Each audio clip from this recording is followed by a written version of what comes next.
नमस्कार। म लीलाबहादुर बानिया मौलिक जरकिलो पार्टीको केन्द्रीय महासचिव। आज म पुनः एकपटक फेसबुक लाइभमा आएको छु। फेसबुक लाइभ मार्फत म मेरो जीवनको भोगाई बुझाइ र अनुभवहरूलाई यहाँहरू बीच राख्दछु।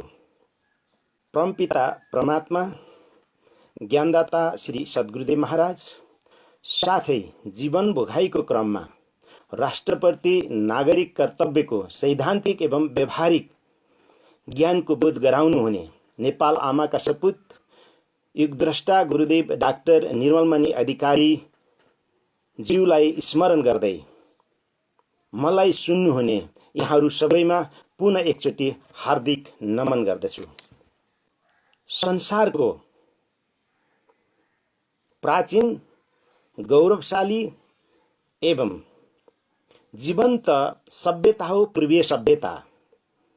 त्यही पूर्वीय सभ्यताको संस्कार र संस्कृति भित्रको रजबीजबाट यस धराधाममा आएको अथवा जन्मिएको मानिस हुँ म लीलाबहादुर बानिया।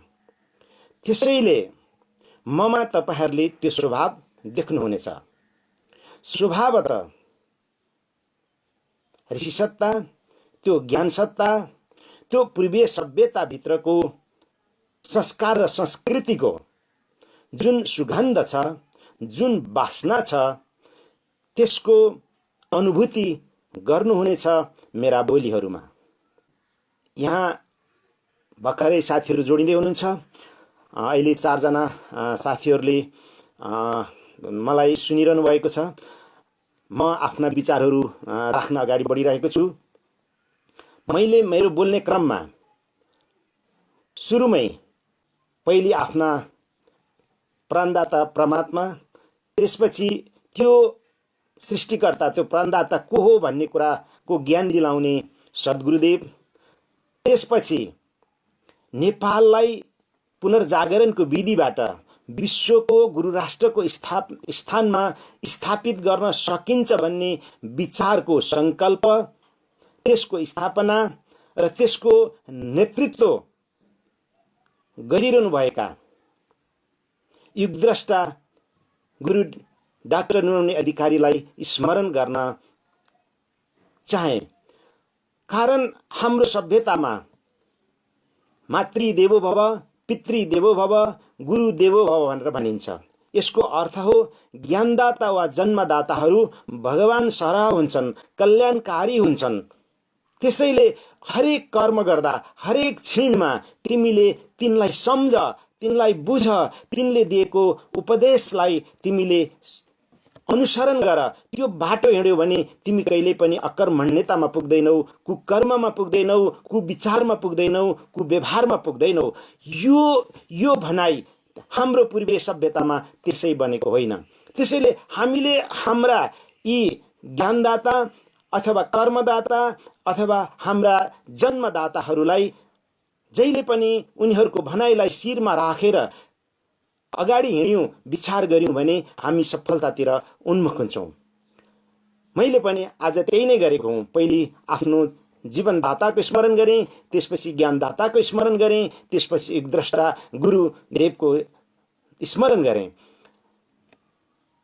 यहाँ मलाई सुन्नुहुने आदरणीय महानुभावहरू, आज हाम्रो देश एउटा चक्रव्यूहमा फसेको छ। त्यो चक्रव्यूहमा फसाउनको लागि नेपालको अस्तित्वलाई रत्तिभर पनि देख्न नचाहने शक्तिहरूले 3 क्षेत्रबाट आक्रमण गरिरहेका छन्। नेपाल र नेपालीमाथि नेपालको अस्तित्वलाई स्वीकार्न नचाहने शत्रु शक्तिहरूले पर्दा पछाडि बसेर नेपालीहरूलाई नै प्रयोग गरेर नेपालमाथि 3 तिरबाट 3 किसिमले आक्रमण गरिरहेका छन्। विभिन्न बहानाबाजीमा, राजनीतिक बहानाबाजीमा, आर्थिक बहानाबाजीमा, सामाजिक सांस्कृतिक बहानाबाजीमा हामीमाथि आक्रमण भइरहेको छ। राजनीतिक बहानाबाजीमा नेपालीहरूसँग संसारलाई दिने कुनै त्यस्तो अथवा आफ्नो देश, आफ्नो समाज, आफ्नो परिवार चलाउने त्यस्तो कुनै दर्शन या सिद्धान्त छैन भन्ने कुरा, त्यो मूल्य र मान्यता स्थापित गराउनको लागि कपुतन्त्रीहरूले या त्यो प्रजातन्त्र नामको या त्यो साम्यवाद नामको विचार लादेको छ, जबरजस्ती लादेको छ हामीमाथि। त्यो विचार अस्त्र हो। राजनीतिक क्षेत्रमा जुन बेला कांग्रेस र कम्युनिस्ट नामका दर्शन सिद्धान्तहरू जन्मेका पनि थिएनन्, त्यो बेला यो नेपाल नामको भूमि आबाद थियो, यहाँ राज्य थियो, यहाँ राजा थिए, यहाँ शासक थिए, यहाँ जनता थिए। त्यो बेला यो स्वर्णिम युग थियो। पछिल्लै समय हेर्ने हो भने पनि किन लिच्छविकाललाई नेपालको स्वर्णिम काल भनेर भनिन्छ? त्यो स्वर्णिम काल के त्यसै बनेको हो? त्यहाँ राज्य थिएन, त्यो भूमि आबाद थिएन, त्यहाँ कुनै राजनीतिक, सामाजिक, सांस्कृतिक अथवा आर्थिक विचारहरू थिएनन्, त्यहाँ गतिविधिहरू थिएनन्, अनि त्यो स्वर्णिम काल बन्यो। हामीले कहिले पनि विचार गरेनौँ। हामी होमा हो मिलाएर यिनै 200-300 वर्षभित्र जन्मिएका विचारहरूलाई ताली ठोकेर यिनकै भुलभुलैयामा, यिनीहरूकै वैचारिक मन्द विषमा परेर हिँडिराख्यौँ। त्यसैले आज हामी नेपालको विशेषतः 3 क्षेत्र भनेर मैले यहाँलाई भने, एउटा राजनीतिक क्षेत्र, एउटा आर्थिक क्षेत्र र अर्को सामाजिक सांस्कृतिक क्षेत्रबाट आक्रमण भइरहेको छ भनेदेखि राजनीतिक क्षेत्रमा वैचारिक तरिकाले आक्रमण गरिएको छ, आर्थिक क्षेत्रमा विदेशी लगानीको तरिकाले आक्रमण गरिराखिएको छ भनेदेखि सामाजिक आर्थिक क्षेत्रमा जुडो क्रिस्चियन अथवा मुस्लिम विचारहरूबाट आक्रमण भइरहेको छ। यो कुरा हामीले कहिले महसुस गर्ने? यिनै कुराहरूको गहिरो अध्ययन गरेर युगद्रष्टा गुरु डाक्टर निर्मलमणि अधिकारीले राजनीतिक रूपमा, आर्थिक रूपमा र सामाजिक सांस्कृतिक रूपमा नेपालको त्यो गौरवपूर्ण इतिहास, त्यो गौरवपूर्ण छवि जुन कपुतन्त्रले धुमिल बनाएको छ, जुन कपुतन्त्रले यसलाई तहस नहस बनाएको छ र अन्ततगत्वा यसलाई निमिट्यान्न पार्ने अथवा यसको अस्तित्व नै सक्ने तरिकाले दिशा उन्मुख गरेको छ, त्यसबाट उन्मुक्ति दिनको लागि अथवा त्यो पर्दा पछाडिको शत्रु शक्ति जसले नेपाली जस्तै देखिने ढाका टोपी लगाएका, दौरा सुरुवाल लगाएका अथवा कुर्ता सुरुवालै लगाएका या त्यो कछाड लगाएका हुन् या शेर्पा कपडा लगाएका, तिनीहरूलाई नै प्रयोग गरेर, नेपालीलाई नै प्रयोग गरेर नेपालको अस्तित्वमाथि राजनीतिक रूपमा, आर्थिक रूपमा, सामाजिक र सांस्कृतिक रूपमा जुन धावा बोलिराखिएको छ, त्यो वैचारिक जालबाट धावा बोलिराखिएको छ। ती वैचारिक जालहरू तोड्न र नेपाललाई पुनः आफ्नो गौरवशाली इतिहासको पुनर्जागृति गर्दै विश्वमा नेपालका विचारहरू प्रभावित गर्न जुन साहस, जुन आहट, जुन अध्ययन, जुन अनुसन्धानबाट आउनुभएको छ, उहाँलाई साथ सहयोग दिनको लागि आज हामी हरेक नेपालीले तयार हुनु परेको छ। किनकि यो भित्र हाम्रो अस्तित्व छ, यो भित्र हाम्रो जीवन्त संस्कृति सभ्यता छ, यो भित्र हाम्रो आफ्नै विकासको मोडल छ, यो भित्र हाम्रो आफ्नै राजनीति छ र यो राजनीतिले कसरी देशलाई शान्ति सुरक्षा दिन सक्छ, सुशासन दिन सक्छ, अमन चयन कायम गर्न सक्छ भन्ने कुराको स्पष्ट खाका छ। त्यो खाका बनाउनको लागि दर्शनको तहदेखि, सिद्धान्तको तहदेखि, विचारधाराको तहदेखि, वाद र प्रतिमानको तहदेखि तयार पारिएको छ। त्यसलाई तयार पारेर ठाउँ अनुसार, मान्छे अनुसार, भिड अनुसार गुरु डाक्टर निर्मलमणि बोलिरहनु भएको छैन। उहाँले त्यसलाई किताब बनाउनु भएको छ, पुस्तकको रूपमा निकालेर लोकार्पण गर्नुभएको छ। सयौं भिडियोहरू बनाएर त्यसलाई युट्युबमा राखिदिनु भएको छ। के हिजो लेखेका किताबहरू, हिजो बनाएका भिडियोहरू आज कुनै समुदायसँग, कुनै परिस्थितिसँग प्रतिकूल हो भनेर अब चेन्ज गर्न मिल्छ र? राईको कार्यक्रममा जाँदाखेरि राईका गुणगान गाउने, मगरको कार्यक्रममा जाँदाखेरि मगरको गुणगान गाउने, छेत्री बाहुनकोमा जाँदा छेत्री बाहुनकै गुणगान गाउने कपुतन्त्रे पारा हो र डाक्टर निर्मलमणि अधिकारीज्यूको? उहाँले त त्यसलाई पुस्तकीकरण गर्नुभएको छ, त्यसलाई लोकार्पण गरिसक्नु भएको छ। सयौं भिडियोहरू बनाएर सार्वजनिक रूपमा छोडिदिइसक्नु भएको छ सामाजिक सञ्जालहरूमा। त्यसो हुनाले हामीले अब हाम्रो नेपालको आफ्नो मौलिक राजनीति, हाम्रो नेपालको आफ्नो मौलिक अर्थनीति, हाम्रो नेपालको आफ्नो सामाजिक सांस्कृतिक नीतिलाई पुनर्जागृति नगरिकन हामी वैचारिक जालबाट माथि आउन सक्दैनौँ। आज हामी हेरौँ न, संसद विघटनलाई हेर्ने हो भनेदेखि, सम्मानित संसदभित्रका हरकतहरूलाई, गतिविधिलाई हेर्ने हो भनेदेखि हामी के प्रष्ट हुन्छौँ भने वर्तमान सरकार धन र डनबाट स्थापित भएको सरकार हो। कुनै बौद्धिक ज्ञानबाट, कुनै लक्ष्यबाट, कुनै यो देशलाई पुनः समृद्धि बनाउँछौँ भन्ने उद्देश्यबाट यो स्थापित भएकै होइन। यो सरकार आफै बनेको पनि होइन। यहाँ त पार्टी मिलाउन, पहिले पार्टी सृष्टि गर्ने कुराहरू हामी हेरौँ। 2003 सालदेखि हेर्ने हो भनेदेखि नेपाली काङ्ग्रेस बनारसमा त्यति बेलाको भारतीय सत्ताको निर्देशनमा तयारी भएको छ। त्यस्तै कम्युनिस्ट पार्टी पनि। जब काङ्ग्रेस र कम्युनिस्ट दुईटा पार्टी विदेशमा विदेशीहरूकै भरथेगमा, उनीहरूकै सहयोगमा नेपालका लागि भनेर बनाइएका छन् भनेपछि यी त मुखडा मात्रै हुन् नि त। यिनीहरूले गर्ने काम र बोल्ने कुरा त कहिले पनि तालमेल हुँदैन। किनभने बोल्दा जनताका लागि जस्तो बोल्नुपर्छ, बोल्दा राष्ट्रका लागि जस्तो बोल्नुपर्छ, गर्दा आफ्ना मालिकका लागि गर्नुपर्छ।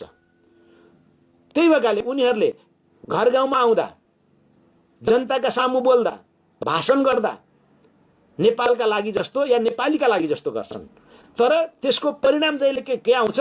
नेपालको प्रतिकूल आउँछ, नेपालीहरूको चाहनाको प्रतिकूल आउँछ, नेपालीहरूको आवश्यकता, इच्छा, आकांक्षाको प्रतिकूल आउँछ।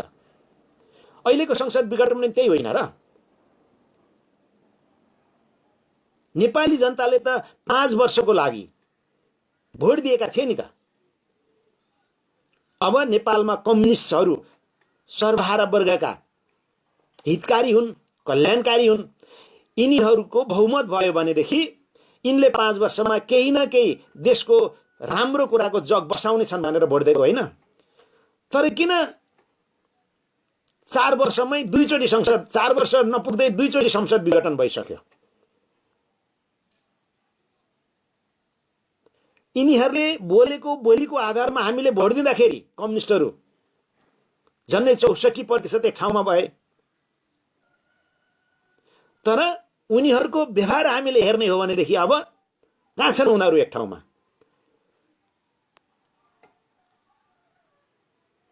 यहाँबाट हामीले बुझ्नु पर्यो, यो नेपालको राजनीतिक शक्तिहरू काङ्ग्रेस हुन् या कम्युनिस्ट हुन्, यी एकै ठाउँबाट सञ्चालित हुन्, एकै ठाउँबाट परिचालित हुन्। यिनीहरू ब्यानर फरक हुन्, व्यक्ति फरक हुन्, तर उद्देश्य एउटै हो भन्ने कुरामा अब हामी प्रष्ट हुनुपर्छ। जुन शक्तिले यिनीहरूलाई स्थापित गर्यो त्यही शक्तिको विरुद्धमा 2017 सालको आसपासमा बीपी कोइराला नौबिनाले, त्यो शक्तिको पक्षमा नौबिनाले नेपाली काङ्ग्रेसलाई, त्यतिखेरको नेपाली काङ्ग्रेसलाई राजा महेन्द्रले कु गर्ने अवसर मिलेको थियो। त्यो घटनाक्रमले प्रष्ट हुन्छ, कसैले लेख्ने र बताइराख्नै पर्दैन।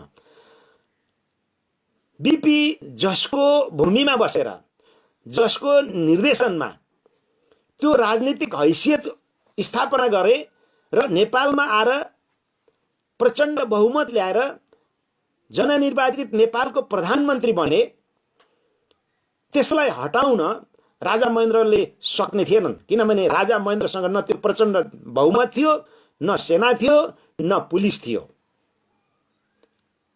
त्यतिखेरको नेपालको सन्दर्भमा हामीले हेर्ने हो भने राजा महेन्द्रले कु गर्नुको पछाडि एउटै शक्ति थियो। त्यो शक्ति त्यही भारतीय सत्ता शक्ति थियो। त्यो शक्तिले बीपीसँग, विश्वेश्वर प्रसाद कोइराला जो तत्कालीन प्रधानमन्त्री थिए, उसँग के कुरा माग्यो त्यो कुरा उनले मानेनन्। त्यो कुरा नमानिसकेपछि उसले त्यसको बदलामा महेन्द्रलाई साथ दियो र महेन्द्रले त्यो प्रजातान्त्रिक व्यवस्थालाई कु गर्नुभयो र पञ्चायती व्यवस्था ल्याउनु भयो। यो एकदम प्रष्ट इतिहास, कसैले डकुमेन्टेसन नगरे पनि यो घटनाक्रमले तपाईँ हामीलाई छर्लङ्ग देखाइरहेको छ। त्यही शक्ति आजसम्म पनि इन्दिरा गान्धी डक्ट्रिनको नाउँमा होस् या जवाहरलाल डक्ट्रिनको नाउँमा होस् या त्यो र देखिने संस्था र होस्, त्यो मार्फत नेपालमा नेपाली जनताका नेताहरू उत्पादन गर्छ, तथाकथित नेताहरू उत्पादन गर्छ र ती तथाकथित नेताहरूलाई परिचालित गरेर हाम्रो अस्तित्व मेट्न खोजिरहेको छ। यो अस्तित्व मेट्नु भनेको के हाम्रा लागि राम्रो हो त? त्यसैले हामीले अब भारतलाई दोष दिने होइन, चाइनालाई दोष दिने होइन, अमेरिकालाई दोष दिने होइन, किनकि घरको ढोका खुल्ला राखेपछि त्यहाँ कुकुर पनि पस्छ, बिरालो पनि पस्छ, स्याल पनि पस्छ, उस्तै परे बाघ पनि पस्छ, जे पनि पस्छ त्यो ढोका खुल्ला। गाई बस्तु पनि पस्छन्, मान्छे पनि पस्छ, सधैँ मान्छे नि पस्लान्, चोर मान्छे पनि पस्लान्, साधु सन्त पनि पस्लान्। त्यसैले आफ्नो घरको ढोका बन्दिलो लाउनको लागि पहिले घरका सदस्यहरूलाई हामीले ठिक ठाउँमा राख्नुपर्ने रहेछ।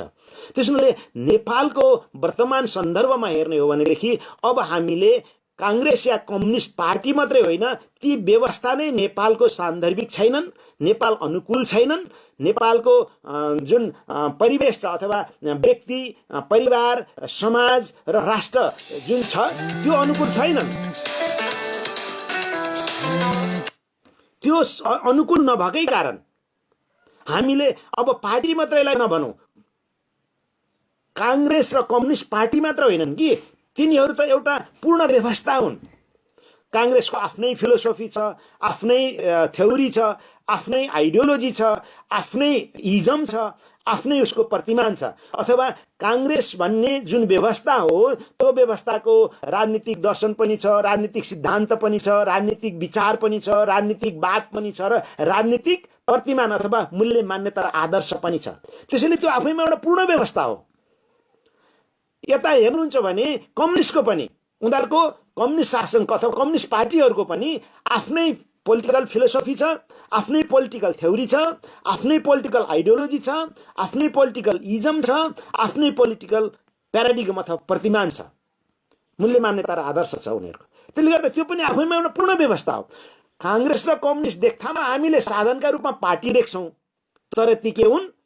राजनीतिक रूपमा पूर्ण पोलिटिकल सिस्टम हुन्। ती पूर्ण पोलिटिकल सिस्टम भएकै कारण तिनले संसारमा राज्य गरिरहेका छन् र नेपालमा पनि राज्य गर्ने प्रयास गरेर आज सत्तामा छन्। देख्दा कम्युनिस्ट सत्तामा देखिन्छ, तर राज्यका जुन अङ्गहरू हुन् ती अङ्गहरूमा नियुक्ति गर्नु पर्यो, ती अङ्गहरूको एक्सरसाइज गर्नु पर्यो भनेदेखि कांग्रेसले भागबिलो पाउँछ, भागभण्डा पाउँछ, अंश पाउँछ। हामीले देखिरहेका छौँ नि, राजदूत भर्ना गर्दा होस्, विश्वविद्यालयहरूमा उपकुलपतिहरू भर्ना गर्दा होस्, न्यायालयहरूमा न्यायाधीश नियुक्ति गर्दा होस्, हामी देखिरहेका छैनौँ र? सत्तामा एउटा पार्टी छ तर भागभण्डा पाउँछ प्रतिपक्षले। हो, यसै कारणले गर्दाखेरि यिनीहरू, यी व्यवस्था नै नेपालका लागि अनुकूल छैनन्। यी पार्टी मात्रै होइनन्, नेता मात्रै होइनन्, नेता त दुई कारणले अनुकूल छैनन्। एक, यिनीहरूसँग जुन यिनीहरूले अपनाएको राजनीति हो, फिलोसोफी हो, थ्योरी हो, आइडियोलोजी हो, त्यो अनुसारको नैतिकता, नीति, आचरण, व्यवहार यिनीहरूसँग छैन। दोस्रो कुरो, यिनीहरू देश हित अनुकूल काम गर्दैनन्, किनकि यिनीहरू आफ्नो खुसीले बनेका राजनेता नै होइनन्, यी तथाकथित हुन्, परिचालित हुन्। यो त राजनीतिक इतिहासका घटनाक्रमले पुष्टि गरिसकेको छ। यहाँ यसो हो भने हामीले यहाँ के कुरा विचार गर्नु पर्यो भनेदेखि हामीले अब कांग्रेस र कम्युनिस्ट पार्टी होइन, कांग्रेस र कम्युनिस्ट नामका व्यवस्था नै यो नेपाललाई, नेपालको माटो अनुकूल छैनन्, नेपालको व्यक्ति अनुकूल छैनन्, नेपालको परिवार अनुकूल छैनन्, नेपालको समाज अनुकूल छैनन्, यहाँको धर्म संस्कृति अनुकूल छैनन्। त्यसैले यी राजनीति अनुकूल पनि छैनन्। यसकारण हामीले अब मौलिक जरुकिलो पार्टी अन्तर्गत नेपालको आफ्नो मौलिक राजनीतिक फिलोसोफी अथवा राजनीतिक दर्शन राजनीतिक थ्योरी, त्यो राजनीतिक सिद्धान्त, त्यो त्यो पोलिटिकल आइडियोलोजी अथवा त्यो राजनीतिक विचारधारा, त्यो पोलिटिकलिजम अथवा त्यो राजनीतिकवाद र त्यो पोलिटिकल आइडल अथवा त्यो प्रतिमान, त्यो प्याराडिगम जसलाई मूल्य, मान्यता र आदर्श भनिन्छ, त्यो नै हाम्रो आफ्नो चाहियो। जब जब यो हाम्रो आफ्नो हुन्छ नि, हामीले के प्रश्न हौँ भनेदेखि हामी हाम्रो तरिकाले राजनीतिलाई सोच्न सक्ने रहेछौँ, हाम्रो तरिकाले राजनीतिलाई डोर्याउन सक्ने रहेछौँ, र हाम्रो तरिकाले हामीले हाम्रो देशको राजनीतिलाई हाँक्न सक्ने रहेछौँ। त्यो राजनीतिले बनाउने हो अर्थनीति। त्यसो भए हाम्रो राजनीतिलाई, हाम्रो राजनीतिको जरो जुन फिलोसफी हो, थ्योरी हो या आइडियोलोजी हो, त्यो अनुकूल हाम्रो अर्थनीति बन्ने रहेछ। त्यो अर्थनीतिले देशको अर्थतन्त्रलाई सुदृढ गर्ने रहेछ र त्यो सुदृढ अर्थनीतिले बल्ल सामाजिक अथवा सांस्कृतिक क्षेत्रमा काम गर्न सजिलो हुने रहेछ। सामाजिक क्षेत्र भन्ने बित्तिकै त्यहाँ शान्ति सुरक्षाका कुराहरू पनि आउँछन्, त्यहाँ सामाजिक सुरक्षाका कुराहरू आउँछन्। सांस्कृतिक क्षेत्र भन्ने बित्तिकै त्यहाँ धर्म, संस्कृति, सभ्यता अथवा हाम्रा मठ मन्दिर, गुम्बा, पार्टी पौवा, चौतारा आदिका कुराहरू आउँछन्। त यिनीहरूको संरक्षण, सम्वर्धन र प्रवर्धन गर्ने हो भने त पहिले राष्ट्रले त के गर्नु पर्यो? आर्थिक नीति बनाउन जान्नु पर्यो। त्यो अर्थनीतिले देशले पैसा आर्जन गर्न सकोस्। त्यो आर्जित पैसाबाट नै बल्ल हामीले समाजसेवा गर्न सक्ने हो, जनतालाई सुविधा दिन सक्ने हो। आज मात्रै नयाँ पत्रिकामा लेखेको छ, कम्युनिस्ट विचारधाराको पार्टी केपी शर्मा ओली सम्माननीय प्रधानमन्त्रीज्यूले नेतृत्व गरेको पार्टी जो सत्तामा बसेको 3 वर्ष 4 वर्ष अब हुँदैछ, त्यो पार्टीले 3 वर्षमा नेपालको ऋणलाई तेब्बर पुर्याएछ, 8 अर्बबाट 15 अर्ब। उता प्रधानमन्त्री स्वरोजगार कार्यक्रम भनेर बाटामा झाडु खल्ने, नाली सफा गर्ने, 4 दिन 5 दिन र आफ्ना कार्यकर्ताहरूलाई दिनका 500-700 का दरले पैसो दिने। बजेट चाहिँ त्यसरी खर्च हुन्छ। एकातिर 58 अर्ब खर्च गरेर 396 वटा अस्पताल बनाउन शिलान्यास गरिन्छ। यता जनता भने हस्पिटलमा अक्सिजन नपाएर अक्सिजन भन्दै छटपटाएर मरेको त हामी देखिरहेका छौँ। फेरि यो के हो त? यो के हो भनेदेखि नेपालको सत्तामा रहेका राजनीतिक कर्मीहरू अथवा सरकार बनाउने मान्छेहरू स्वविवेकले केही काम पनि गर्न पाउँदैनन् यो देशको हितमा हुने गरी। यिनीहरूले रोड पनि बनाउन पाउँदैनन् देशको हितमा हुने गरी, यिनीहरूले अक्सिजन प्लान्ट पनि बनाउन पाउँदैनन्, यिनीहरूले सामान पनि उत्पादन गर्न पाउँदैनन्, उद्योग धन्दा खोल्न पाउँदैनन्। किनकि यिनीहरू त मालिक होइनन् नि त, यिनीहरू त म्यानेजर हुन्। म्यानेजरले मालिकले अराएको गर्ने काम हो। मालिकले के अराउँछ त्यो काम मात्रै गर्न सक्छ म्यानेजरले। म्यानेजर व्यवस्थापक हो, तर उसले के व्यवस्थापन गर्छ? मालिकले भनेका कुराको व्यवस्थापन गर्छ। त्यसैले नेपालको सन्दर्भमा नेपालका राजनीतिक पार्टी विदेशीले बनाइदिएका हुन्, नेताहरू विदेशबाट परिचालित हुन्। यदि विदेशबाट परिचालित होइनन् भनेदेखि बाबा हामी यति मात्रै कुरा गरौँ न, अहिले एमसिसीकै एउटा सामान्य कुरा गरौँ न।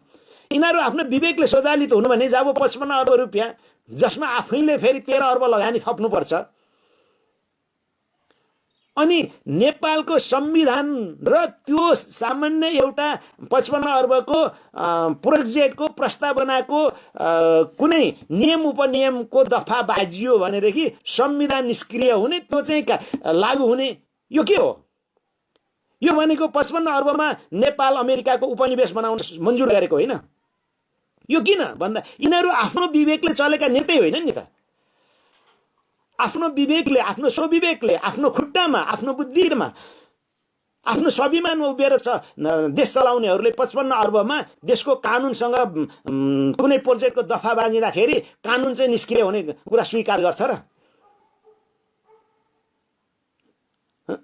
अनि त्यो प्रोजेक्टमा काम गर्न आएका मानिसहरूले, विदेशी मान्छेहरूले नेपालभित्र जेसुकै गरे भने पनि त्यसमा नेपाल सरकार अथवा नेपालको विधान अथवा न्यायालय चाहिँ आकर्षित हुँदैन भन्ने कुरो स्वीकार गर्छ र?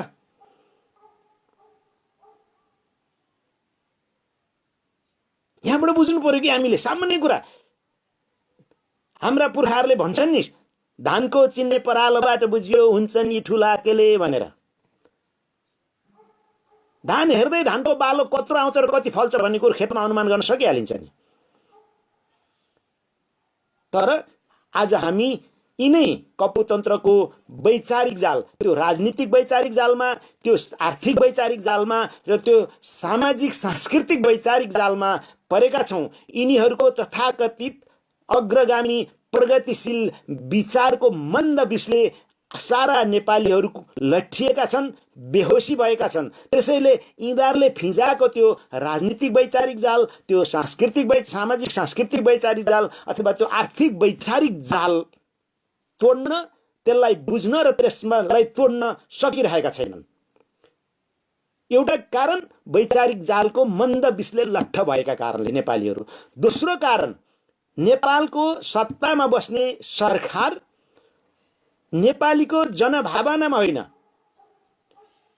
धन र डनको बलमा स्थापित छ।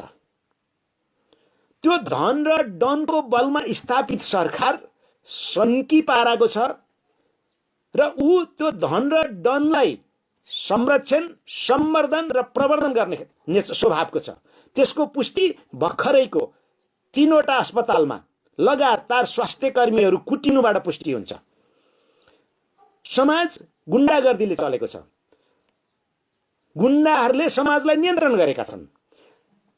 कसरी नियन्त्रण गरेका छन् भन्दा गुण्डा सरकारबाट पालित पोषित छ। सरकारबाट गुण्डा पालित पोषित छ भने पुष्टि एउटा यी स्वास्थ्य कर्मीहरू कुटिनुबाट हुन्छ भने अर्को सम्मानित संसदभित्र सांसदहरूले देखाएको जुन दुर्व्यवहार हो, जुन हरकत हो, जुन कुर्सी फुटाफुट हात हालहालो, त्यसबाट थाहा हुन्छ कि देख्दा उनीहरू पार्टीका मानिसहरू, देख्दा उनीहरू जनताका प्रतिनिधिहरू जस्ता देखिए तापनि स्वभावतः उनीहरू गुण्डा हुन्, दादा हुन्, ज्यानमारा हुन्, हुल्लडबाज हुन्। नत्र भने सम्मानित संसदभित्र सांसदले त्यो खालको व्यवहार गर्न मिल्दैन। किनकि हामीले एजुम्सन गरेको व्यवस्था के हो त भन्दा हामीले मत दिएर आदरपूर्वक सम्मान गरेर हाम्रा जनप्रतिनिधि भनेर मानेर संसदमा पठाएका व्यक्तिहरू त भद्र भलाद्मी हुनुपर्छ, विवेकी हुनुपर्छ,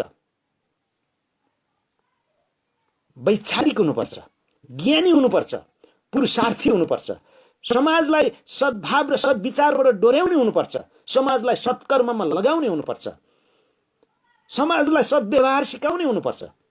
तर आफै सरकार यतिसम्म निकृष्ट छ कि आफ्ना मन्त्रीहरू बार बार विभिन्न काण्डमा दङदङ्ती गनाउँदा प्रधानमन्त्री त्यसको संरक्षक भएर त्यसलाई जस्ताको तस्तै राखिरहनुहुन्छ, त्यसलाई काखी च्यापेर हिँड्नुहुन्छ।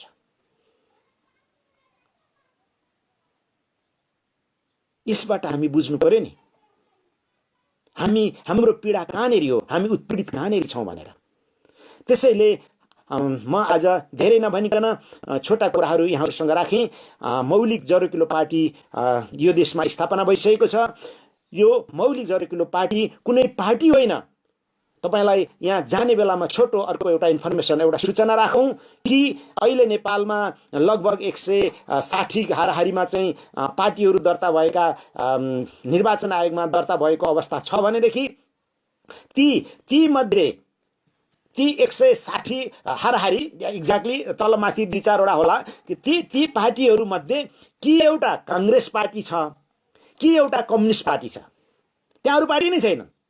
किनभने त्यो ब्यानर होला, संगठन होला, ब्यानर होला, व्यक्ति होला, तर त्यसको रजबीज के हो? कि कांग्रेस हो कि कम्युनिस्ट हो।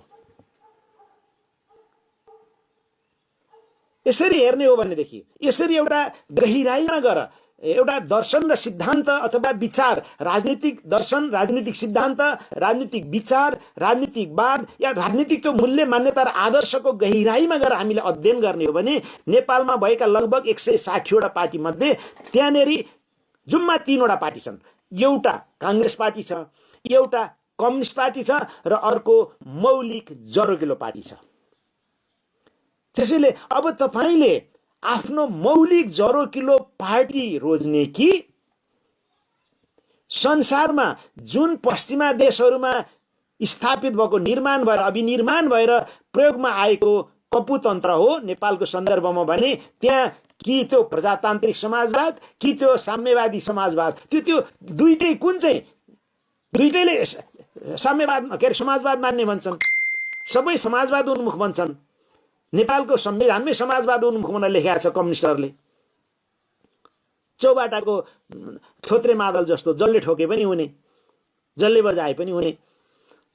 त्यसो हुनाले यो यो यो त्यो अभिनिर्माण भएका ठाउँमै गतार्थ भइसकेको, आउटडेटेड भइसकेको, डेट एक्सपायरी भइसकेको राजनीति नेपालमा ल्याएर जुन राजनीति चाहे त्यो डेमोक्रेसी होस् चाहे त्यो कम्युनिजम होस् त्यसले न नेपालको माटो चिन्छ, न व्यक्ति चिन्छ, न परिवार चिन्छ, न परिवारको साइनो सम्बन्ध चिन्छ, न समाज चिन्छ। किन चिन्दैन भन्दा त्यहाँनेरि त्यो अभ्यास नै छैन नि। त्यहाँ त नागरिक छ, 18 वर्ष पुगेपछि त्यो घर छोडेर हिँड्छ, बाबुआमा छोडेर हिँड्छ, एउटा आफ्नो जोडी च्यापेर हिँड्छ। बाबुआमैमा पनि हाम्रो नेपालको जस्तो त्यो मूल्य मान्यता र आदर्श छैन। हामी 3 फन्का अग्निलाई साँची राखेर 7 जुनीसँगै हुने भनेर यसरी भएको जोडी होइन नि पश्चिमा जोडी। त्यो त सोसियल कन्ट्याक्ट हो, मन लाग्नु सँगै बस्ने, मन नलागेपछि छुट्टिहाल्ने। हाम्रो त मूल्य मान्यता र आदर्शले छुट्टिनलाई बन्देज गर्छ। त्यसैले त्यो प्रजातन्त्र नामको होस् या साम्यवाद नामको त्यो व्यवस्थाले न नेपालको व्यक्ति चिन्छ, न माटो चिन्छ, न समाज चिन्छ, न संस्कृति चिन्छ, न यो देशको इतिहास चिन्छ, न यहाँको पूर्वीय सभ्यता चिन्छ। त्यस्तालाई हामीले त्यस्तो शासन व्यवस्थालाई हाम्रो देशको हित अनुकूल छ भनेर पर्खिराख्नु हामी आफैमा कति मूर्खता हुन्छ, कति यो नबुझाइ अथवा बुझ्दा लज्जास्पद हुने अवस्था हुन्छ। विचार गरौँ र नेपालमै हुर्किएको, नेपालकै माटो हावा पानी र माटोबाट बनेको मौलिक जरोकिलो पार्टी जसले यो देशको मौलिकतालाई स्वीकार्छ, वैदिक सनातन हिन्दू, बौद्ध, बोन, जैन, मुन्धुम अथवा यहाँका प्रकृति पूजक, यो मौलिकता हो नि नेपालको, यसलाई स्वीकार्छ, यसलाई नै आफ्नो राजनीतिक दर्शनको आधार मानेको छ, यसकै संरक्षण सम्बन्धन र प्रवर्धन गर्नको लागि अगाडि बढेको छ। यो देशको भूगोल, जुन भूगोललाई अहिलेको कपुतन्त्रले धर्म, भाषा या जातका नाउँमा टुक्रा टुक्रा पारेर खण्डीकरणतर्फ उन्मुख गराउन लगिरहेको छ, त्यसलाई रोक्नको लागि राज्य राष्ट्र सिद्धान्त अगाडि ल्याएको छ। आदरणीय मलाई यहाँ सुनिरहनु भएका सम्पूर्ण आदरणीय महानुभावहरू, मान्यजनहरू, अब हामी मौलिक जरोकिलो पार्टीमा एक हुनुको विकल्प छैन। हामी एक भएका त भएकै छौँ। अब हामीले हाम्रा यी भावनाहरू, हाम्रा यी स्पन्दनहरू, हाम्रा यी विधायका स्वरहरू आम नेपाली नागरिकको घर घरमा मन मस्तिष्कमा पुर्याउनु पर्छ र उनीहरूलाई जसरी हामीले बुझेर गौरव गरिरहेका छौँ, ओहो म किन राजनीतिक रूपले नै विश्वको अलग पहिचान नबनाउने, विश्वमा अलग पहिचान नबनाउने, म किन आर्थिक रूपले नै विश्वमा अलग पहिचान नबनाउने, म किन सामाजिक सांस्कृतिक रूपमा नै विश्वमा अलग पहिचान नबनाउने र त्यो मेरो पहिचान संसारकै लागि मार्गदर्शक किन नबनाउने। यो अवसरबाट हामी आफू पनि नचुकौँ र सारा नेपाललाई चुक्न नदिउँ, सबैलाई एकबद्ध गर्न हामी पनि कटिबद्ध रहौँ।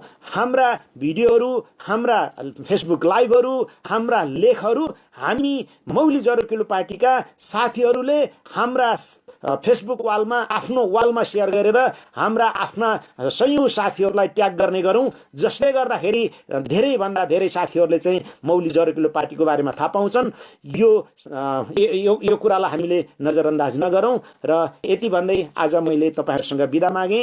म अब नियमित रूपमा फेसबुक लाइभमा आउनेछु, किनकि मेरो एउटा अहोभाग्य हो म एउटा सामान्य किसानको छोरो जो आफ्नो भाग्यले म देशको पनि राम्रोसँग अध्ययन अनुसन्धान गरेको छु, त्यस्तै विदेशको पनि अनुभव गरेको छु भने पछिल्लो समयमा 70 भन्दा पछाडि मैले जब राजनीति बुझेँ, राजनीति बोल्न थालेँ र त्यो बोल्ने क्रममा युगद्रष्टा गुरु डाक्टर निर्मलमणि अधिकारीको सामिप्य पाएपछि ममा जे कमी कमजोरी थियो, ममा जे अपुग थियो अथवा मेरो बुझाइमा जे कमी थियो त्यसमा निखरता आइसकेको छ र म आफ्नो यो निखारिएकोपनलाई देश सेवामा लगाउनको लागि तन मन धन वचन सबै कुराबाट समर्पित भएर अगाडि बढिरहेको हुनाले अब मैले फेसबुक लाइभमा आइराख्नुपर्छ र तपाईहरूलाई मेरा भावनाहरू सङ्गठनको तर्फबाट बुझाइराख्नुपर्छ, सम्झाइराख्नुपर्छ र हरेक नेपालीको मन मस्तिष्कमा पुर्याइराख्नुपर्छ।